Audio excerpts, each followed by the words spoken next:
팬데믹 상황에도 애청자 여러분들의 건강을 위해 유익한 도움 드리길 원합니다. 안녕하세요. 건강한 오후 진행의 이시안입니다. 오늘은 치과 치료에 대해서 많은 도움 드리고자 하는데요. 검진을 받으러 가야 함에도 불구하고 그 불안함 때문에 아직도 치과를 방문하지 않는 분들 참 많은 것으로 알고 있습니다. 정말 급한 치료가 필요함에도 혹여나 생길지 모르는 그 바이러스 전파의 불안감 때문에 망설이시다가 결국 치과 응급치료를 받으셔야만 하는 분들 최근에 참 많이 계시다고 하네요. 오늘은 그래서 많은 성도 여러분들이 궁금해하시는 이 팬데믹 상황 내에서 받을 수 있는 치과 치료에 대해 연치과 박형진 원장님 모시고 이야기 나누고자 합니다. 걱정됐던 사항이나 궁금한 사항 있으시다면 카카오톡 플러스 통해 질문 주시면 실시간으로 원장님께 조언을 또한 구해보도록 하겠습니다. 또한 오늘은 특별히 임플란트 시술에 대해서도 이야기 나눠볼 예정이에요. 먼저 오늘 함께해 주신 연치과 박형진 원장님 인사 나눠보도록 할게요. 안녕하세요. 네, 안녕하세요. 잘 지내셨죠, 원장님? 네, 잘 지내고 있습니다. 저희 지난번에 뵌 이후로 굉장히 오랜만에 뵈는 것 같은데요. 그 네네. 사이에 이제 또 치과 진료 상황 또 많이 좀 변하지 않았을까 생각해 봅니다. 어떠신지요?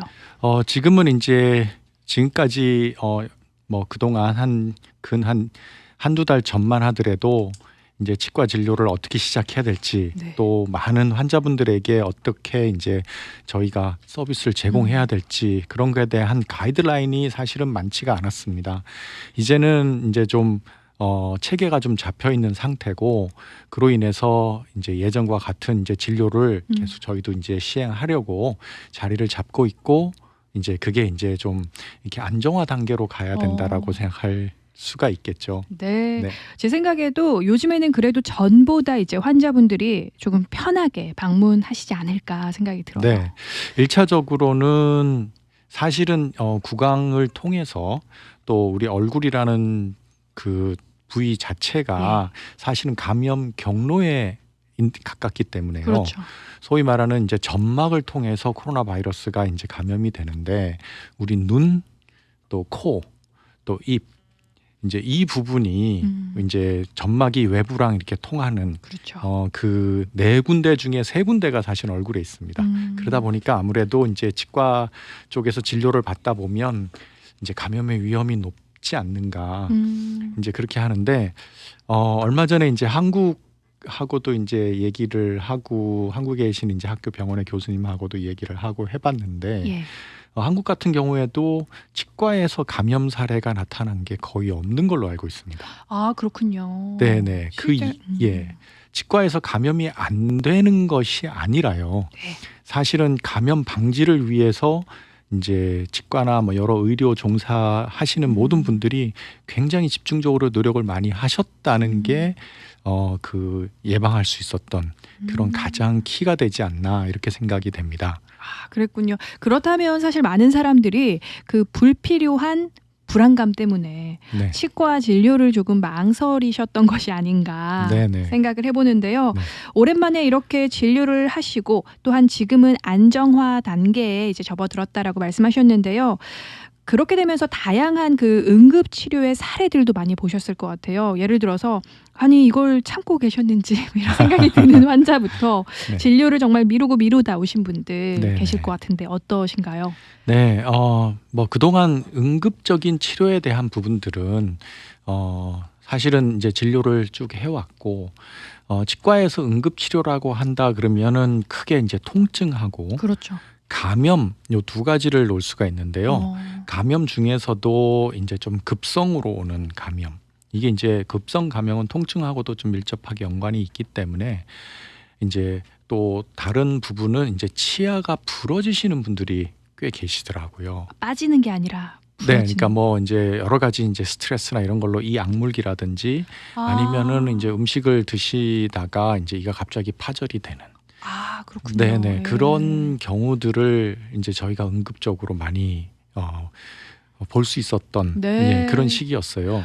네. 이제 그렇게 이제 응급적인 부분들은 저희가 주의를 하면서 계속적으로 치료를 해왔고 이제 많은 부분에 있어서 많은 이제 환자분들이 걱정하는 거는 우리가 이제 치과는 눈에 보이지 않고 진행되는 병들이 많아서 그럼요. 예. 6개월에나 이렇게 한 번씩 스케일링이나 맞아요. 공황 네. 검진을 통해 가지고 미리 큰 일이 생기기 전에 예방해야 되는 기회를 놓치는 거에 대해서 굉장히 불안해하세요. 네. 네네. 진짜 그럴 것 같아요. 그래서 치과 같은 경우는 꼭 주기적으로 6개월 또는 최소 1년에는 한 번씩 네. 스케일링도 받고 정기 검진을 받으셔야 하는데 최근에는 그런 불필요한 불안감 때문에 많은 분들이 또 치과 방문을 미루고 또 계속해서 미루시고 또 방금 원장님께서 설명해 주셨다시피 뭐 스트레스로 인해서 막 치아도 부러지고 뭐 감염도 되고 구강 네. 점막 통해서 이렇게 감염도 네네. 되고 하시면서 아직도 망설이시는 분들 계실 것 같은데요. 그 어느 곳보다 사실 치과가 더욱더 지금은 안전하지 않을까 생각이 듭니다. 네. 원장님 그리고 오늘은요. 임플란트에 대해서 좀 알아보고자 네. 오늘 건강한 오후 주제가 사실 임플란트였는데요. 어르신들이 그 치과 치료 중에서 가장 많이 관심 갖고 있는 부분이 임플란트다라는 얘기 들었어요. 네네. 오늘 그래서 그 임플란트 오해와 진실에 대해서 좀 알아보고자 합니다. 먼저 첫 번째로 제가 궁금한 사실은요. 임플란트도 하나의 수술이잖아요. 네. 네, 무조건 안전하다 또는 위험하다 이렇게 두 부류의 생각으로 나뉘시더라고요. 네.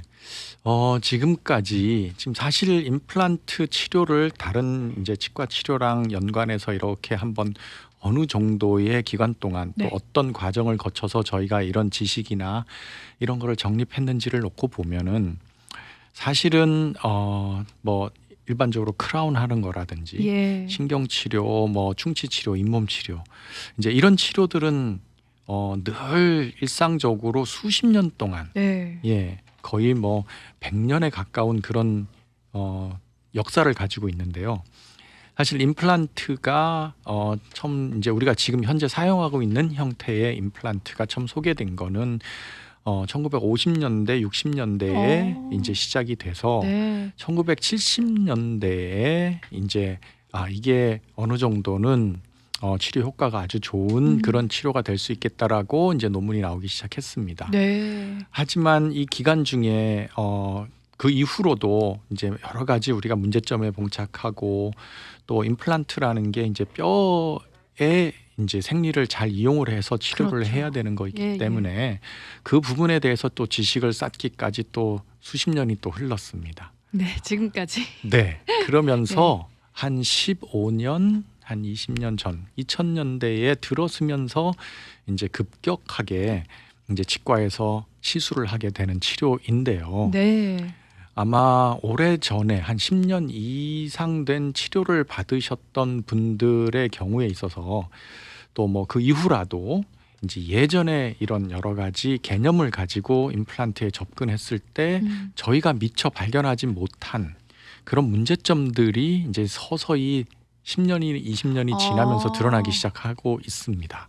지금 이제 그 네네. 예전에 시술 받으셨던 분들의 네네. 뭐 문제라든지 네네. 그런 것들이 드러나고 있다 하셨는데요. 네.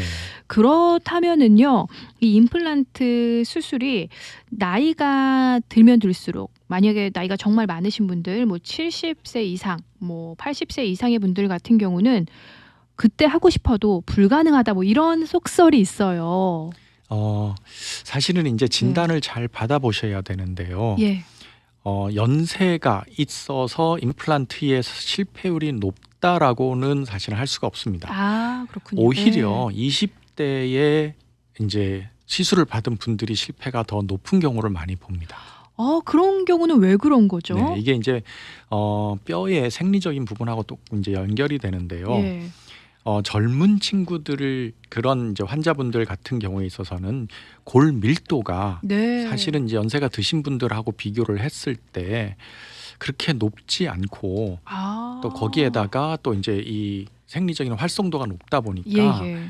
이제 우리가 보통 이제 생리 주기가 되는데요. 이 뼈의 생리의 주기가 이제 굉장히 활발하게 일어납니다. 그러다 보니까 어떤 작은 힘이라든지 여러 가지 외부에서 오는 자극에 의한 반응들이 굉장히 활발하게 일어나다 보니까 우리 몸이 아닌 부분들을 받아들이지 못하는 경우들도 종종 보게 되고요. 그렇군요. 우리가 보통 이제 쉽게 생각해 보면 교정을 이제 10대, 20대 때 많이 하는데요. 그렇죠. 우리가 3, 40대 성인 교정은 굉장히 어렵다는 얘기들을 많이 합니다. 맞아요. 예, 네. 요게 이제 뼈의 밀도랑 연관이 있습니다. 아. 뼈가 너무 단단해져 있거나 너무 그렇죠. 밀도가 높으면 치아를 움직이는 힘에 뼈의 저항성이 굉장히 높아지기 때문에 치아가 잘 안 움직이는 그런 경향들이 있고요. 또 억지로 움직이다 보면 또 치아 뿌리라든지 이런 데 위해가 되는 이제 그런 일이 발생하기도 합니다. 아. 하지만 이제 젊은 그런 층에 있어서는 예. 뼈의 밀도가 그나마 좀 더 낮고 활성도가 높다 보니까 힘에 의해서 치아들이 움직이는 게 오히려 용이하게 일어납니다. 예, 이 부분이 아마 그 임플란트의 나이와 연관된 또 20대라든지 이렇게 이제 젊은 층에서 실패율이 조금 더 연세가 있으신 분들보다 높은 게 네. 그 이유가 아닐까 싶은데요. 나이가 드신 분들이 좀 걱정하시는 부분 중에 하나, 또 임플란트를 하기에는 좀 애로사항이 있는 부분 중에 하나가 네. 치아를 이제 잃으시게 되는 원인이 이제 치주염은 이제 잇몸 질환인데요. 잇몸 질환은 뼈가 이제 소실되는 질환입니다. 이게 이제 서서히 진행되다 보니까 이제 그런 장기간에 거쳐서 연세가 이제 많이 되셨을 때 이제 잇몸 질환에 의해서 치아가 발치되거나 이런 경우에 임플란트를 심기에는 뼈의 양이 모자라는 경우들이 있습니다. 아, 그런 경우도 있군요. 네, 뼈의 예. 질은 괜찮은데 예. 뼈의 양이 이제 모자라서 임플란트를 하는데 애로사항이 있는 경우들이 좀 있습니다. 정말 이렇게 원장님처럼 정확하게 모든 상황을 잘 짚어주시는 치과 원장님을 만나는 것도 중요하겠다라는 생각 들고요. 제가 평상시 걱정됐던 사항이나 궁금한 사항 있으시다면 그 카카오톡 플러스 통해 질문 달라고 말씀드렸는데요. 실시간으로 우리 성도 분께서 메시지 보내주셨어요. 최근에 신경치료 하셨나 봐요. 네. 신경치료 후에 이제 크라운을 새로 하셨는데요. 네. 다시 통증이 생기셨다고, 그 이유가 무엇인지 하셨고요. 네. 통증을 그래서 참고 계시대요. 아, 정말 아프실 것 같은데요. 네. 그래서 그래도 치과를 다시 가야겠죠 하시면서 너무 가기 싫은데 네. 어떻게 해야 되냐고. 네. 신경치료 부분은 저도 약간은 좀 편견이 있는 부분 중에 하나인데요. 예. 사실은 이제 이 치아를 절편을 만들어서 현미경소견으로 바라보면 예. 저희가 이제 보는 우리가 엑스레이라든지 이런 데서 보는 이제 실험실이나 이런 곳이 아니고 이제 현실적으로 치과에서 보는 부분들, 그리고 우리가 치료하는 신경관은 이제 눈에 보이는 큰 신경관들입니다.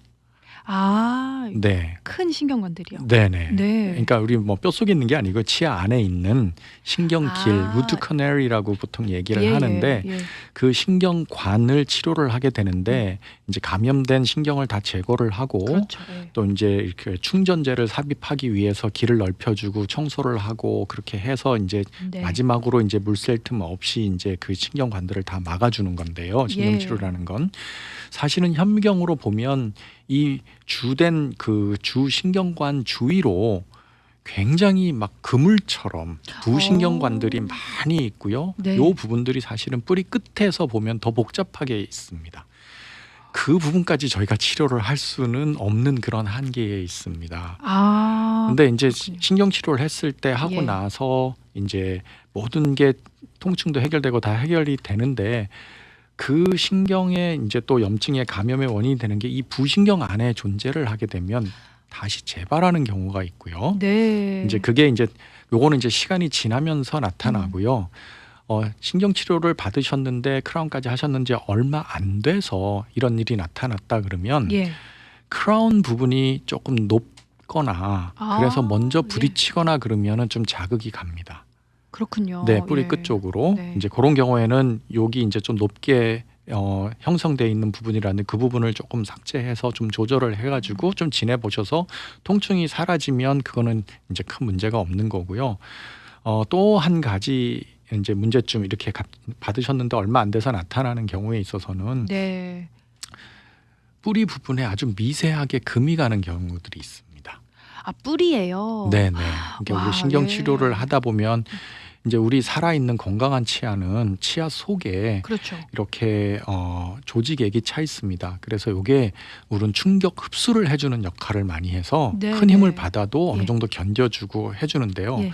신경치료를 받게 되면 이 조직액이 소실이 됩니다. 우리 치아 안에 있는. 아, 그렇군요. 그러다 보니까 예. 치아가 아주 바짝 말라 있는 거랑 똑같다고 보시면 아. 돼서 어떤 충격을 받는다든지 이런 거에 쉽게 금이 가는 경우가 있습니다. 그래서 이제 신경치료를 하면 크라운을 해주는데 뿌리 부분까지는 해줄 수가 없다 보니까 네. 그 힘이 뿌리 쪽까지 이제 이렇게 되면 이제 그런 부분이 좀 있고요. 네. 그다음에 이제 마지막으로 신경 부분을 보면 우리가 이제 치료를 할 수 없을 정도로 신경이 가늘어져 있는 경우가 있습니다. 네. 네. 신경이 네, 그러다 보면 그거를 찾을 수도 없는데 그 가늘어진 부분이 어느 정도까지 밑에 나가다가 그 밑부분부터 이제 신경이 있다 보면 네. 이제 이 부분이 다시 감염이 돼서 또 통증을 유발하기도 하고 그렇습니다. 정말 다양한 이유로 이 네. 통증이 생길 수 있다라고 말씀해 주셨는데요. 네. 그렇다면 지금 질문해 주신 우리 성도님은 지금 통증을 계속 참고 있다 하셨는데 아무래도 치과를 그럼요. 가셔서 예. 이런 원인 중에 어떤 거일지를 다시 한번 확인을 하시고요. 예. 이제 재치료가 가능한 경우도 있고요. 예. 신경 치료했던 거를 다 네. 제거를 하고 다시 클린업 한 다음에 다시 치료를 해보는 경우도 있고 이제 아주 미세하게 그렇게 막혀져 있는 경우에 있어서는 사실은 치료가 굉장히 힘든데 혹시나 이제 그런 치과에서 저 같은 경우에도 이제 뭐 신경 치료가 부분이 필요한데 네. 이제 제 능력을 벗어나는 그런 부분들이 있으면 또 신경치료 전문의한테 의뢰를 해서 이제 이 치아에 대한 예후와 치료 방법을 다시 논의할 수 있도록 그런 기회를 제공해 드리고 있습니다. 네, 아무래도 빠른 진단과 치료가 필요한 상황이니까요. 그래도 하루빨리 치과를 네, 다시 한번 하시는 내원하시는 게 게. 어떨까 싶습니다. 네, 네. 그렇습니다. 그렇다면 이 임플란트에 대해서 마지막으로 질문 하나 드릴게요. 보통 이제 임플란트 한번 하면은 영구적으로 쓸 수 있다. 뭐 이렇게 생각하시는 분들이 있는데 그게 아니라면 뭐 수명이 있을까요? 임플란트. 수명이라고 하기에는 지금 통계적으로 논문에 나와 있는 거를 보면 한 임플란트를 식립해서 임플란트라는 것 자체는 뼛속에 들어가 있는 부분인데요. 그렇죠. 예. 그 부분이 큰 이제 문제 없이 기계적으로 문제 없이요 데미지를 받지 않고 존재를 한다면 한 80% 이상은 한 40년, 50년 이렇게 가지 않나 이렇게 발표가 되고 있습니다. 근데 사실 지금 임플란트의 뭐 문제라는 부분들이 어떤 문제가 있냐면 뭐 박테리아 감염이 돼가지고 그쪽 주변으로 염증이 생기는 경우도 있지만 예. 우리가 저작을 하는 곳이다 보니까 기계적으로 힘을 받아서 그 크라운이라든지 크라운 밑에 이제 지지 구조물이라든지 그 구조물이 또 고정이 되는 아주 작은 나사 부분이라든지 그 나사 부분이 네. 연결이 되는 임플란트의 이제 상부 구조 부분 요런 부분들이 오랫동안 사용을 하다 보면은 아주 잔금이 갈 수가 있거든요. 이게 이제 그렇군요. 금속이다 보니까. 그렇죠. 네네. 예. 그런 금속도 오래 쓰면은 이렇게 우리가 금이 가고 휘어지고 깨지고 하듯이 그런 문제들이 요즘 종종 보이고 있습니다. 시간이 지나면서. 네네. 예, 그거를 그렇군요. 수명에 포함을 시키면 결국 결과적으로는 영구적이라고 말씀을 드리기에는 예. 그렇다면 그런 경우에는 한번 교체를 해줘야 될까요? 이제 임플란트 그 작은 나사가 이제 느슨하게 이제 풀리는 경우에는 그 나사를 다시 조여주거나 아니면 새 걸로 교환해주면 되고요. 뭐 임플란트 크라운이 이제 빠져서 아니면 그게 파절이 되면 그걸 새로 하시면 됩니다. 근데 임플란트 자체가 이제 저희 요즘 오시는 분들 중에 이 상부 구조가 부러져 가지고 그 부러진 나머지 부분이 임플란트에 박혀 있는 분들이 있으세요. 아이고, 그런 경우. 네. 네. 그런 경우에 있어서는 이거를 제거를 할 수 있으면 다시 복원을 위에 부분만 다시 하시면 되는데 예. 안타깝게 이게 저희가 굉장히 큰 힘을 줘서 이걸 조여놓거든요. 그렇죠. 풀리지 않게 하기 그렇죠. 위해서. 예. 그러다 보니까 한번 부러지면 이거를 잡을 수 있는 게 없어서 뺄 수가 없는 경우가 있습니다. 예, 그 경우에는 안타깝게도 임플란트 전부 제거를 하고 다시 임플란트 시술을 받아야 되는 그런 상황도 있습니다. 그렇군요. 오늘 박형진 원장님께서 짧지만 정말 유익한 정보들 많이 주셨습니다. 그런데 우리 듣고 계시는 성도 여러분들께서는 더 많은 도움 얻고자 하시는 분들 계실 수 있는데요. 우리 박형진 원장님 더 궁금한 사항 있으신 분들께 전화번호 알려주시면 좋을 것 같아요. 네, 714-519-3932 플루톤에 위치하고 있습니다. 네, 감사합니다. 오늘 스튜디오 귀한 발걸음으로 함께해 주신 연치과 박형진 원장님 다시 한번 감사 인사드립니다. 감사합니다. 네, 감사합니다. 네, 지금까지 건강한 오후 진행의 이시안이었습니다. 청취해 주신 여러분 고맙습니다.